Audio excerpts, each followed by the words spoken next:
Osteopathic medical schools can expel you for failing a practice test. Yeah, seriously. You can spend $140,000 for 2 years of med school, underperform on a practice board exam, and be kicked out without ever actually taking the real COMLEX. I freaking love capitalism.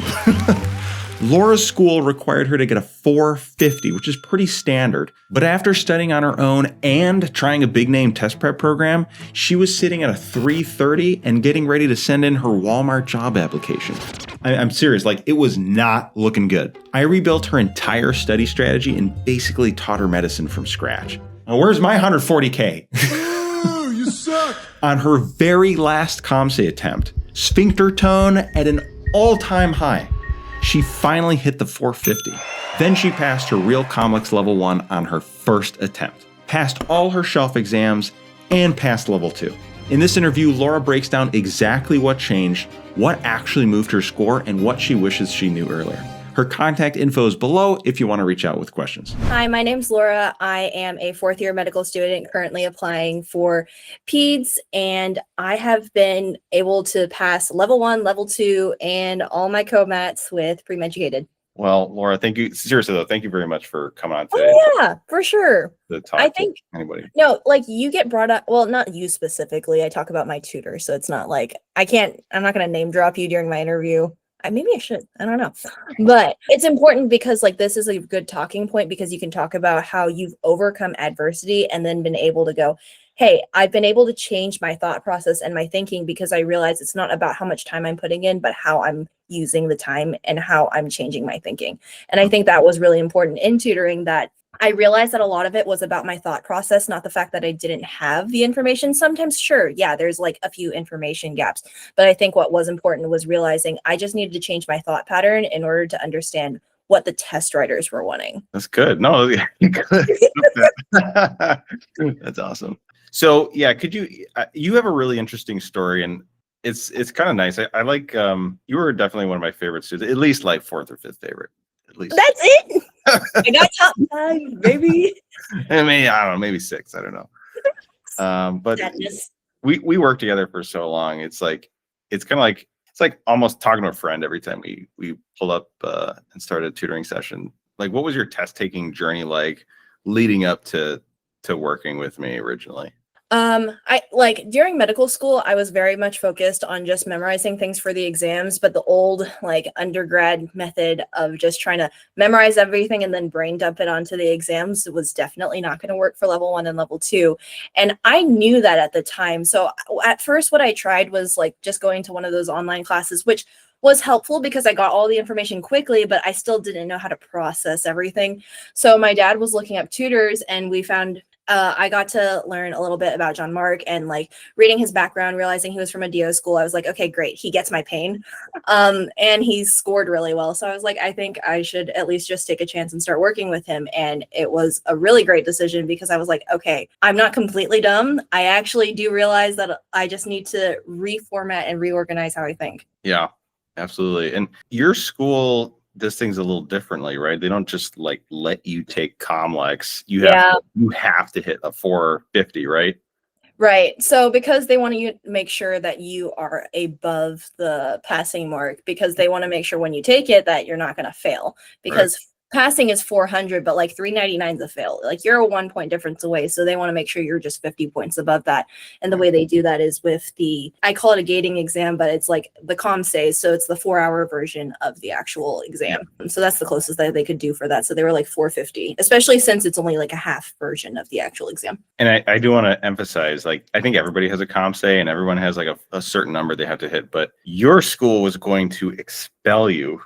Right. Yeah. So my school has very high standards. And I think that part of that is just realizing because they have those high standards, they only want to make sure that they're letting people take the exam who are going to pass. Yeah. And I mean, it worked. We got it to happen. We got it. It was a lot. It was a lot. Having all your resources, as many resources as you can, but also knowing who can like help you with that is important. So what were you feeling like? Because I imagine, I don't remember, it's been over a year now since we met. what was it like just trying to figure out, like trying to hit that 450 on your own, navigating any specific challenges like burnout, feeling overwhelmed with the resources, anything like that? I think the burnout really was, I think, when I had to like keep taking the exams more, because I definitely had the mindset of I can pass. It's just how am I going to pass is like a completely different question. So with like the first like online class that I did, because there was a bunch of us, it wasn't as individualized, which I think made it a lot more difficult, because yes, we'd have like smaller sessions later, but it was always with a different person if I did any one-on-one tutoring. So it wasn't consistent and they didn't know me. So like moving over and actually doing like one-on-one individualized tutoring with somebody who like will actually like took the time to like figure out all my details, figure out my weak spots, and then like organize a plan for me and then work out that way made it way easier. So yes, was it still difficult during the whole time? Yeah, no, I felt like everything was just hinging on this one exam, but we figured out how to do that. So yeah. Yeah. So for level one, I vaguely remember you did a different prep course, right? It was like a group. Right. Are we name dropping prep courses? I don't know. Are we? Maybe not. Maybe This is your interview. It's extremely well known group. We'll just say that. Yeah. Do you remember what was your COMSAE after finishing that whole course? No, I don't I think, remember exactly. I think after finishing it, I was at like I don't even know if I like passed yet. No, you definitely did. I remember what it was. It was. Was I like 380 or something? It was like. Could I just like screen share your doc, like your old doc? That's fine. You sure? Yeah. I mean, okay, what are they gonna do? Oh no, why did we let them program? Like, no, that's your guys' fault. So this is your OG doc in level one. That's disgusting. I know. Don't look at the tool. Hey, I will say, wait, no, we're good. This is the other. Yeah, I was like. So it looks like if you finished it in May, I don't know, maybe it was then or maybe it was Well, June. I definitely hadn't taken a U World by then, so it must have been May. You think it was here? Yeah, I think yeah, because I didn't know how to review stuff. Like, it was weird because there was just so much information thrown at you the whole time that you didn't, even though they recommended that you attend like 3 hours of lecture and then do 80 questions a day and then somehow review all of it, that really just wasn't feasible for me because I didn't know how to process that information and actually understand it. I just felt like I was being met with a flood of information. Exactly. And sure, maybe they later expected you after the month-long course to go back and actually like digest it. I felt like I just needed a little bit more guidance on that, and it was hard to get that, at least. Yeah, it's tougher in those group settings. It's a little more, here's how it is, figure it out on your own. But so I think you came out of that with a 327 end of May, and then we worked together for a long time. Yeah, I wouldn't say you're the average student in terms of timeline, like how long it takes. Oh, absolutely not. No. But also, like, we were in the 440s with like a month later. Yeah. 5 weeks later, which for any other student that would have been fine. But we specifically needed a 450. So test after test after test, 440, 439. And it's stupid because it's the same exam. So you're like, you think you get it by now. Yeah. And then we finally just like knocked it out of the park with a 510. And I see that a lot. Like sometimes it just takes a little while and then people just fly out of that little hump that they're stuck in. Yeah. And then like we were so confident, he's like, we just need this 450. You're gonna be fine. You took it and passed. Yeah. So end of story. Mm-hmm. That was level one. And then again, so unique story. We it's pretty much like we were just besties all of third year too. Yeah. Oh yeah. No, it was great. It's always like, oh, how's it going? Yeah. Did you move somewhere? You're actually in your new house now, aren't you? Like I moved, yeah. Yeah. Exactly. Still renting. This is how it goes. I want to see the cool like background again. You had like those hexagons. I know. I got to set the background up again. I've been lazy. Yeah. Now we got a teal instead of like the beige that you had. I like it's premedicated blue. Oh, so this was a branding thing. Yeah. This got the whole house for the blue walls. Exactly. What about shelf exams though? So what did that look like working together? Just in case anybody's out there considering like shelf prep. I think what I really liked about shelf prep was because you're going to be taking depending on what you're taking, some of the prep courses actually have like explanations, but even then the explanations are a little bit vague and you just want better depth and understanding of it. And I think that was helpful because what reading through questions doesn't and answer explanations doesn't necessarily give you is analysis into why you specifically got that answer wrong. And so what's been helpful with having you around with having pre-educated for shelf prep and COMET stuff is that you can actually identify weaknesses and go, okay, so this is like, for example, I am shelf. It's like, this is obviously you just need to kind of like work on your cardio and understanding how the heart works and other things like that. So it helps with like, I think what helped with shelf prep was just like nuances that you're not necessarily going to get if you are struggling with it and can't study on your own. Yeah. Yeah, exactly. I mean, And accountability. Accountability is really important. Yes. And I strive on having external motivators. Yeah, I was gonna say for you in particular, accountability was a big one. Yes. I was like, did you do your Anki? No. Hey, like obviously we figured it out for level 2 mostly. No, it worked. It worked. Yeah. In the end. And then we worked together for level 2 as well, which is nice. I don't get this experience with a lot of people. Level 1 shelf exams and level 2. Oftentimes I just get level 2 people for the first time and we kind of have to like teach them everything from scratch. Did anything that we helped you with, that we taught you, or that you learned from working with us for like level 1 of the shelf prep help you with level 2? I think just knowing that we already had a formula, like Yeah. I knew that this was going to work because I just like I did level 1 and I was like, okay, we're going to pass level 2. It's just like what do I need to like change and understand this time? But I was like, I know that the format's the same in terms of you do this, you do XYZ, and then you've got it going. But also knowing that like I can ask you questions at any point. So it also helps that we already had that familiarity. So I don't mind sounding stupid because I just know I'm going to sound stupid, but it's like, it's okay. Like I'm used to it at this point. Like there's always going to be that time you don't know things, but knowing that you also trust the other person on the other side of it makes it just a lot easier to go through the process. Yeah, and I don't judge that much.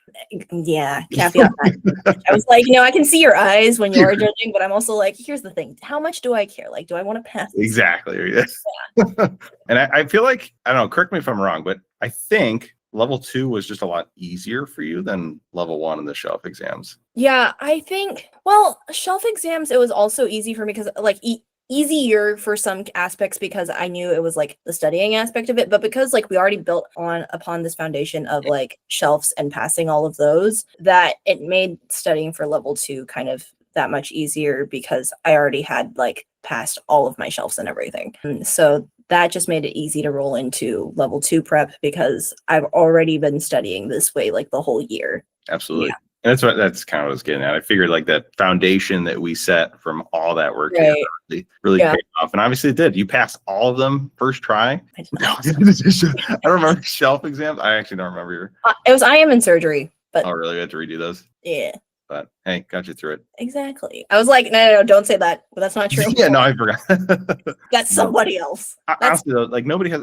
I say almost nobody has the perfect experience. If you need tutoring, it's probably going to be necessary for shelf exams in level 2 as well. It's just like this overall experience, and then it happens, unfortunately, that people do need to retake shelf exams. But shelf exams, like failing those, honestly, not nearly as bad as the actual COMLEX exams.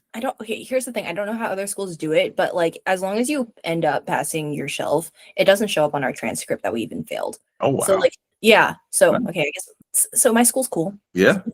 I don't know. 450 were expelled. Not that cool. Yeah. So could you like scoot over a little bit to your left? I think you're like almost off the frame a little. Yeah, go even farther. My left? Just keep moving in that same direction. Like turn the cameras. Yeah, that way. No, the other way. We're getting colder. This is going in the video. Oh my God, no. Yeah, I think I got the interview thing. Yeah, 18 interviews. Yeah. Yep, that's pretty good. I'm so tired. I know. At least you get a lot of days off from rotations. Yeah. I also did a lot of them during my research rotation, so that helped. Oh, okay. Yeah. So just kind of want to talk about the strategy and the learning shift from going on your own to working with us. What study methods or resources were you using before working with us that maybe didn't work so well for you? I feel like it wasn't. The thing is, I actually don't think it was the study resources issue. It was me understanding the study resource.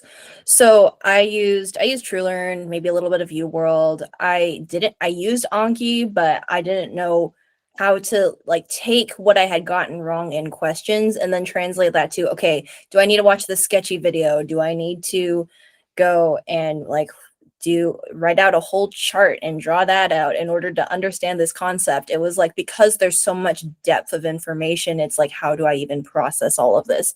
So what Premedducated helped with was saying, okay, these are the key concepts that you need to learn when you approach questions like this. It's like, have a few takeaways and then understand that, and then put it into a flashcard so you can actually like drill it into your head. It's like that.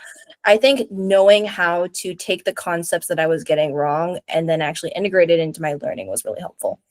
Cool. So we got the So- memorization side of things. And then what about like the actual comprehension part? Do you feel like we helped you to understand the medicine better too? Yeah, a lot of it was the whole just like back and forth whenever we'd go through cases and then you'd ask specific questions. It wasn't just about getting the right answer. It's like, how did you get there? Perfect. Yeah. Awesome. Yeah, I think you answered a couple questions there. Nice. Yeah, doubles. Double. So this is a big one for any students that are considering working with us. Just talking about your decision to kind of make the leap of faith, because it is kind of scary just jumping into a tutoring program, especially one that costs a lot of money. Sure. Were you nervous about investing in tutoring initially? I think it was a concern, probably just more of like, because I don't know what quality to expect, because Right. I hadn't heard of you before. Looking up the fact that I was getting to the point I needed tutoring did mean, hey, like this, my career and everything really matters. So I do think that the investment that you're going to pour in is also going to matter, but also who you choose to do that with. And what I guess I wish I did have before getting into it was just hearing somebody else's perspective of, oh, I've worked with them before. They're great. And now you have this video to figure that out, because I think just hearing it from somebody else just really helps you understand that there are real people behind the success that has come with everybody who is like now applying and like getting into residencies and getting interviews. So Absolutely. Thank you very much. So yes, was it a lot of money? Yes. A lot Is of it money. worth it? Yes. Like you really have to think about the fact, like, do you want to practice medicine? It's like, then you'll have to spend some money, but it's like, it's also worth it because this is an investment into your career. Yeah. I think it's kind of funny is we pay like $70,000 a year to go to med school and then get stuck like 2 years of that, 140 grand to get to level 1, for example. Oh my And then you're gosh. stuck there. And it's like a tenth of that, not even a tenth Yeah. to get you to pass. And in less time too, 2 years of med school versus 2 months of like actual serious one-on-one prep with a tutor. Yeah, because really, like, everything's all spread out. So like, how are you going to remember all of it? It's like, unless you were just that one student from the beginning, Yeah. help doesn't hurt. What would you say to a student who's maybe been following Premedducated online for a while, but just hasn't signed up yet or is on the fence? I mean, I would just do the consult session. It's not going to hurt you. You may as well just check them out. And I think that helps you get a sense of like, who are the people and personalities that I want to be working with and want to understand me as I'm going forward and looking to make an investment in my career in order to become a better physician. Sure. Absolutely. Yeah. The trial. You know, You it's still funny. have that, right? Because I do still have the trial, yeah. But you know what's interesting is we've been incentivizing people, but just like giving them extra hours if they forego the trial and just want to get started. They know they're serious and want to get started. And I say 90% of people have just been foregoing the trial, just like jumping right in with the extra hours, which is pretty cool that people have that much confidence in us. I appreciate that. that's good. I mean, I think, what was it? Did I get I think you did. I think you did. Yeah, get a trial. Yeah, I think I actually did get like a trial period, and that helped me because I'm like, okay, who am I working with? Yeah. Because it's virtual. You don't know who's online, but Yeah, you I now could be you have creep. other people online saying it works. Oh my gosh. No, that's Go not ahead. the lead Keep it in point. the video. So why do you think some students are hesitant to get help in the first place? I think it's because we've been taught that we're supposed to kind of do it on our own. We're in a society that says, hey, you need to work and you need to do it well. And if you can't, that's where your worth is. So that's gonna be rough for you, which is hard because that's the mindset I feel like you just kind of grow up with of like, you've done an MCAT, you've applied for medical school, you've done these 2 years of like 2 or 3 years of just like all this work.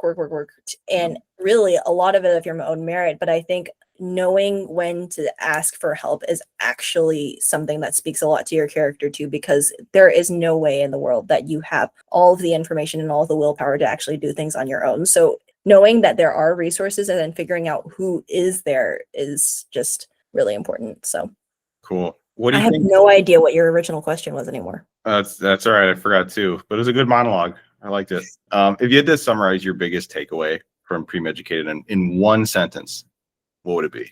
I think Pre-Educated helps you change your mindset Cool. to be a better learner. The wording, that's hard because you're giving me one sentence. This is difficult.